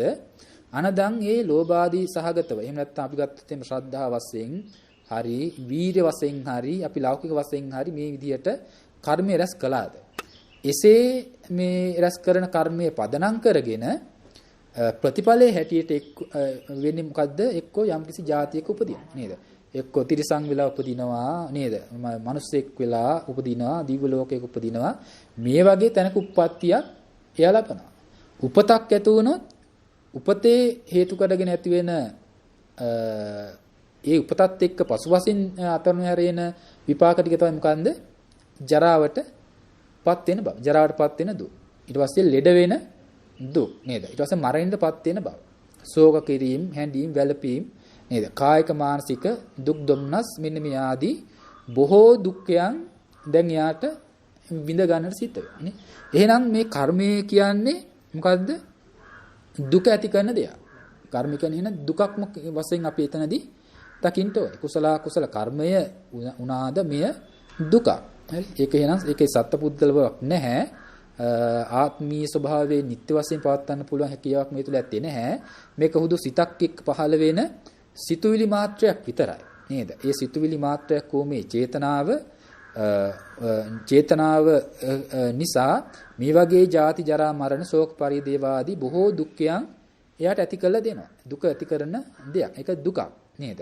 ඒතර ඒ වගේම තමයි මේ කර්ම සංඛ්‍යාත මේ චේතනාව කියන්නේ හටගෙන නිරුද්ධ වෙලා යන දෙයක් නේද? ඒක නිත්‍ය වශයෙන් ස්ථීර වශයෙන් පවත්වා ගන්න පුළුවන් දෙයක් නෙවෙයි. ඒක උදු අනිත්‍ය වෙලා යන නේද? අනිත්‍ය ස්වභාවයටපත් වෙන දුක්ඛ ස්වභාවයටපත් වෙන ඒක සත්පුද්ගල බවක් නැති අනාත්මීය ස්වභාවයක් ඇති අනාත්මීය වූ ධර්මයක්. එහෙනම් මේ අනිත්‍ය දුක් අනාත්ම කියන ත්‍රිලක්ෂණ ස්වභාවයට යටත් වූ ධර්මයක් තමයි මේ චේතනාව නැත්නම් කර්මය කියලා කියන්නේ. එහෙනම් මෙන්න මේ ආකාරයට අපි මේ කර්මය පිළිබඳව දැන ගැනීම වෙනවද? අන දැන් එයාට ඒ කර්මය මේ සැපක් කොටගෙන ස්ථීර වශයෙන් තමා කොට අරගෙන පවත්වන්න පුළුවන් බවක් ඇත්තේ නැහැ. ඒ කර්ම හේතු කර මේ වගේ දුකක් තමයි උරුම කරලා දෙන්නේ. ඒ නිසා මේ කර්මය කියන්නේ දුකක් කියන ආකාරයෙන් ඒ අවබෝධයටපත් වෙන්න ඕනේ. එහෙනම් ඒ විදිහට දැන් අපි ඒ කර්ම පිළිබඳව අවබෝධය ඇති කර ගැනීම සිද්ධ කළා. එහෙනම් අන්න ඒ විදිහට අපි දැන් මේ මොහොත වෙනතේ අපි කර්මයේ සම්බන්ධ වේ කර්මයේ දත යුතුයි කියන කතා කළා. අපි ඉතිරි කොටස් ටික අපි අනතුරු අපි කතා කරමු. දැනට මේ කාරණා ටික මතකයේ දරාගෙන නැවත නුවණින් මෙනෙහි කරන්න අපි විවේකයෙන් අනතුරුව නැවත සාකච්ඡාව සිදු කරමු.